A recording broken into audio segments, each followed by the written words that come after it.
Hi friends, Onam exam ഓണപരീക്ഷയുമായി ബന്ധപ്പെട്ട സംശയങ്ങൾ പലരിലുമുണ്ട്. Higher secondary +1 +2 വിദ്യാർത്ഥികളെ സംബന്ധിച്ചിടത്തോളം ഓണപരീക്ഷയുണ്ടോ, എങ്ങനെയാണ്? രണ്ടാം വർഷ ഹയർ സെക്കൻഡറി കുട്ടികളുടെ ഈ വർഷത്തെ ഒന്നാം പാദവാർഷിക പരീക്ഷ, അതായത് ഓണപരീക്ഷ സ്കൂൾ തലത്തിൽ ചോദ്യപേപ്പർ തയ്യാറാക്കി ഗവൺമെൻറ് തന്നിരിക്കുന്ന ടൈം ടേബിൾ പ്രകാരം നടത്തണമെന്നാണ് പറഞ്ഞിരിക്കുന്നത്. എന്നാൽ ഒന്നാം വർഷത്തെ കുട്ടികൾക്ക് +1 വിദ്യാർത്ഥികൾക്ക് ഓണപരീക്ഷ ഉണ്ടായിരിക്കുന്നതല്ല എന്നും ഗവൺമെൻറ് അറിയിച്ചിട്ടുണ്ട്. +2 വിദ്യാർത്ഥികൾക്ക് ഓണപരീക്ഷ നടത്തണം, അത് ക്വസ്റ്റ്യൻ പേപ്പർ ഗവൺമെൻറ് തരൂല, ടീച്ചേഴ്സ് തന്നെ തയ്യാറാക്കി നൽകണം എന്നാണ്. ടീച്ചേഴ്സ് തന്നെ തയ്യാറാക്കി ഗവൺമെൻറ് തന്ന ടൈം ടേബിൾ പ്രകാരം ഓണപരീക്ഷ നടത്തണം. 4-ാം തീയതിയാണ് ഓണപരീക്ഷ തുടങ്ങുന്നത്, അതായത് സെപ്റ്റംബർ 4-ാം തീയതി. First one part 2 second language ആണ്. അതോടൊപ്പം computer science and information technology അങ്ങനെയുള്ള ആ പേപ്പർ പഠിക്കുന്നവരുണ്ടെങ്കിൽ അവരും, അതുപോലെ തന്നെ സെക്കൻഡ് ലാംഗ്വേജ് ഏത് പേപ്പർ ആവട്ടെ, അറബി ആവട്ടെ, മലയാളം ആവട്ടെ, ഹിന്ദി ആവട്ടെ, അതാണ് 4-ാം തീയതി നടക്കുന്നത്. 5-ാം തീയതിയുള്ള ഓണപരീക്ഷ ഇംഗ്ലീഷാണ്.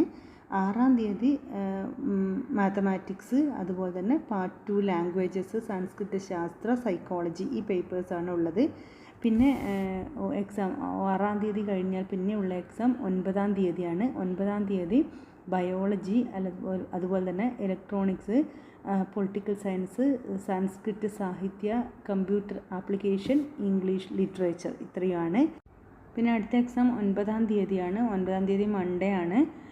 ആദ്യം വരുന്നത് home science, Gandhian studies, philosophy, journalism, computer science, statistics. ഈ പേപ്പേഴ്സൊന്നും ഇല്ലാത്തവരാണെങ്കിൽ അന്ന് എക്സാം ഉണ്ടാവില്ല, അത് അങ്ങനെയുള്ള സ്കൂൾ കോമ്പിനേഷൻ ആണെങ്കിൽ. പിന്നെ 10-ാം തീയതി എക്സാം വരുന്നത് ഫിസിക്സ് ആൻഡ് എക്കണോമിക്സ് ആണ്. +2 വിദ്യാർത്ഥികളാണ്. 10-ാം തീയതിയാണ്. 11-ാം തീയതി വരുന്നത് geography, music, social work, geology and accountancy. 11-ാം തീയതി എക്സാം വരുന്നത് സോഷ്യോളജി, ആന്ത്രപ്പോളജി, ഇലക്ട്രോണിക് സിസ്റ്റം. 12-ാം തീയതി chemistry, history, Islamic history and culture, അതുപോലെ ബിസിനസ് സ്റ്റഡീസും കമ്മ്യൂണിക്കേറ്റീവ് ഇംഗ്ലീഷും ഉണ്ട്. ഇത് ഇപ്പോൾ 7 ദിവസങ്ങളിലായിട്ടാണ് എക്സാം നടക്കുന്നത്. ഈ 7 ദിവസത്തിൽ എല്ലാ ദിവസവും നിങ്ങൾക്ക് എക്സാം ഉണ്ടാവില്ല. നമുക്ക് 6 പേപ്പറല്ലേ ഉള്ളൂ. അതിൽ എവിടെയാണ് നമ്മളുടെ ഡേറ്റ് വരുന്നത്, നമ്മളുടെ പേപ്പർ എപ്പോഴാണ് വരുന്നതെന്ന് ശ്രദ്ധിക്കുക. അങ്ങനെ നമ്മൾ കോമ്പിനേഷൻ അനുസരിച്ച് പ്ലാൻ ചെയ്യുക. എന്തായാലും ഒരു ദിവസം ഒരു എക്സാമേ ഉള്ളൂ, അതുകൊണ്ട് പഠിക്കാനൊക്കെ സമയമുണ്ട്. ക്വസ്റ്റ്യൻ പേപ്പർ സ്കൂൾ തലത്തിൽ ഉണ്ടാക്കിയിട്ട് ഈ ടൈം ടേബിൾ പ്രകാരം എക്സാം വയ്ക്കുക എന്നാണ്. പോർഷൻസൊക്കെ കൺസേൺഡ് ടീച്ചേഴ്സിനോട് ചോദിക്കുക. Portions already portion subject wise ഷെഡ്യൂളൊക്കെ വന്നിട്ടുണ്ട്, അതൊക്കെ നിങ്ങളെ കൺസേൺ ടീച്ചേഴ്സിന് അറിയുമായിരിക്കും. അപ്പോൾ ഓരോ പ്രാക്ടിക്കലുള്ള പേപ്പറിന് 2 മണിക്കൂർ, ഇല്ലാത്തവർക്ക് 2.5 മണിക്കൂർ എന്ന രീതിയിൽ എക്സാം വരുന്നതൊക്കെ അതെല്ലാം ബോർഡ് എക്സാമിൻ്റെ അതേ പാറ്റേണിൽ തന്നെയാണ്.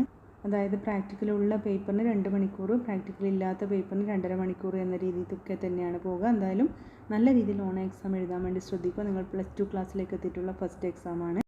പിന്നെ വേറൊരു കാര്യം, +1-ന് എക്സാം ഇല്ല എന്ന് ഗവൺമെൻറ്റാണ് പറഞ്ഞിരിക്കുന്നത്. മിക്ക സ്കൂളുകളും, അല്ലെങ്കിൽ ഒരുവക എല്ലാ സ്കൂളുകളും +1-ന് എക്സാം വയ്ക്കും. +2-ൻ്റെ ക്വസ്റ്റ്യൻ പേപ്പർ ടീച്ചേഴ്സ് തന്നെയാണ് ഉണ്ടാക്കുന്നത്. പിന്നെ +1-ൻ്റെ ക്വസ്റ്റ്യൻ പേപ്പർ ഉണ്ടാക്കാൻ ടീച്ചേഴ്സിന് ബുദ്ധിമുട്ടൊന്നും കാണില്ല. സ്കൂൾ തലത്തിൽ ഗവൺമെൻറ് പറഞ്ഞില്ല എങ്കിലും മിക്ക സ്കൂളുകളും +1-നും എക്സാം ഉണ്ടാകും. +1-ന് എക്സാം ഇല്ല, അല്ലെങ്കിൽ എക്സാം +2-ന് മാത്രമാണോ എന്ന് ആരും ചിന്തിക്കേണ്ട. 2 പേർക്കും സ്കൂളിൽ എക്സാം പ്രതീക്ഷിക്കുക. +1 വിദ്യാർത്ഥികൾ പ്രത്യേകിച്ച് first exam, higher secondary first exam എഴുതി പ്രാക്ടീസ് ചെയ്യാൻ പോവാണ്. ഇതുവരെ എടുത്ത പോർഷൻസ് നന്നായി പഠിക്കുക, നല്ല മാർക്ക് സ്കോർ ചെയ്യാൻ വേണ്ടി ശ്രദ്ധിക്കുക. Wish you all the best. God bless you.